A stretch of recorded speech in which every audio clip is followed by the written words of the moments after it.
नमस्कार, आप देख रहे हैं न्यूज कॉल 24। देश दुनिया की हर छोटी बड़ी खबर सीधे आपके स्क्रीन पर। हर दिन नए विषय, नए मुद्दों पर चर्चा और सटीक जानकारी। सब्सक्राइबर से अनुरोध है कि वह नोटिफिकेशन में जाकर ऑल का ऑप्शन दबाना बिल्कुल न भूलें। नए लोगों से निवेदन है कि इस चैनल को सब्सक्राइब करें, हाइप देकर सपोर्ट करें। मैं हूं आपके साथ सुशील गिरीश। बात समझनी है तो पूरी सुननी होगी। वीडियो में आखिरी तक बने रहिए। न्यूज कॉल 24 के खास प्रोग्राम बात की बात में आपका स्वागत है। माफिया बनाम मठाधीश। यूपी में अखिलेश यादव और योगी आदित्यनाथ के बीच जुबानी जंग आखिरकार कहां जाकर रुकेगी? उत्तर प्रदेश में जम्मू कश्मीर और हरियाणा से कोई कम चुनावी माहौल नहीं बना है, जबकि उपचुनाव के तारीख की भी अभी घोषणा भी नहीं हुई है। मुख्यमंत्री योगी आदित्यनाथ और समाजवादी पार्टी के नेता अखिलेश यादव एक दूसरे के खिलाफ काफी आक्रामक हो चुके हैं। अयोध्या की हार पर यूपी में बीजेपी और समाजवादी पार्टी के बीच जारी संग्राम धीरे धीरे मिल्कीपुर और करहल की जंग में तब्दील होता जा रहा है। मिल्कीपुर वो सीट है जहां से समाजवादी पार्टी सांसद अवधेश प्रसाद विधायक हुआ करते थे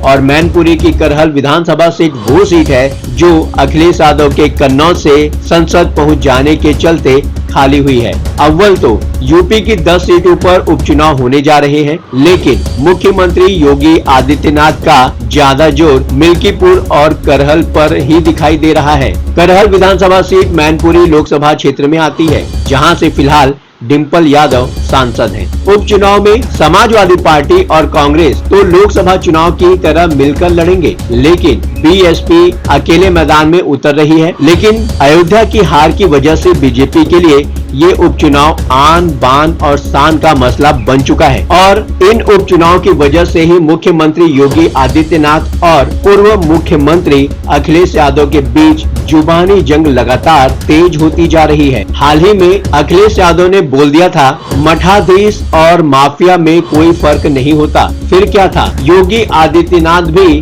गर्मी ठंडा कर देने वाले अपने अंदाज में एक बार फिर से शुरू हो गए। योगी को तो बस मौके की तलाश है। योगी आदित्यनाथ को तो मिल्कीपुर से करहल तक समाजवादी पार्टी, उसके नेता और उसके शासनकाल को लेकर घेरने और खरी खोटी सुनाने का कोई भी मौका नहीं छोड़ रहे हैं। जैसे भी संभव हो वो हर हाल में दोनों ही सीटें बीजेपी की झोली में डालने के लिए जी तोड़ मेहनत भी कर रहे हैं। बारिश के बीच गाजियाबाद के घटाघर रामलीला मैदान में एक कार्यक्रम के दौरान मुख्यमंत्री योगी आदित्यनाथ ने अखिलेश यादव के साथ साथ राहुल गांधी को भी कटघरे में खड़ा करने की कोशिश की। बोले, जनता ने जब भी कांग्रेस और समाजवादी पार्टी पर भरोसा कर उन्हें शक्तियां दी, वे पावर का प्रयोग जनता के खिलाफ ही करने लगे। 2017 से पहले जब राज्य और केंद्र में दोनों लड़कों की जोड़ी की सरकार थी, तब वे जनता से मिली शक्तियों का इस्तेमाल भस्मासुर की तरह करने लगे। 2017 के चुनाव में भी सपा और कांग्रेस का गठबंधन था और यूपी के लड़के कैंपेन चलाया गया था। लगे हाथ योगी आदित्यनाथ ने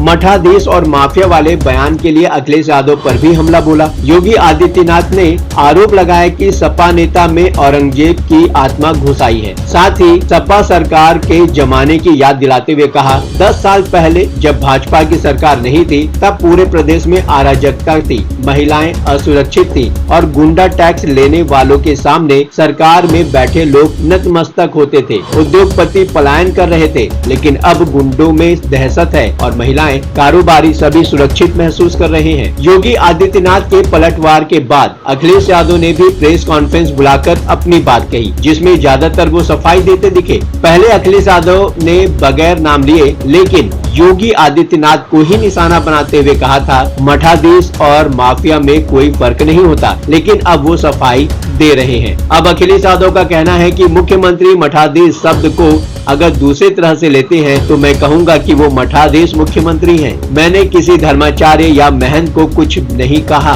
भले ही अखिलेश यादव ने लोकसभा चुनाव में फैजाबाद सीट जीत ली हो, लेकिन जिस तरीके से योगी आदित्यनाथ ने मिल्कीपुर को अपनी प्रतिष्ठा से जोड़ लिया है और आक्रामक कैंपेन कर रहे हैं, अखिलेश यादव भी जानते हैं कि सावधानी हटते ही दुर्घटना घट सकती है। लेकिन अखिलेश यादव ने गलतियां तो कर दी। जनता सब समझती है। जनता को अखिलेश यादव बेवकूफ न समझे। बात बातों ही बातों में मुद्दे की बात हो जाती है। अब आपकी बात नहीं रहेगी अनसुनी। आपकी सोच, आपकी सलाह और आपकी राय हमारे लिए मायने रखती है। कमेंट करके अपनी प्रतिक्रिया अवश्य दें। लगातार खबरों से अपडेट रहने के लिए चैनल को सब्सक्राइब करें, फॉलो करें। आज के लिए बस इतना ही।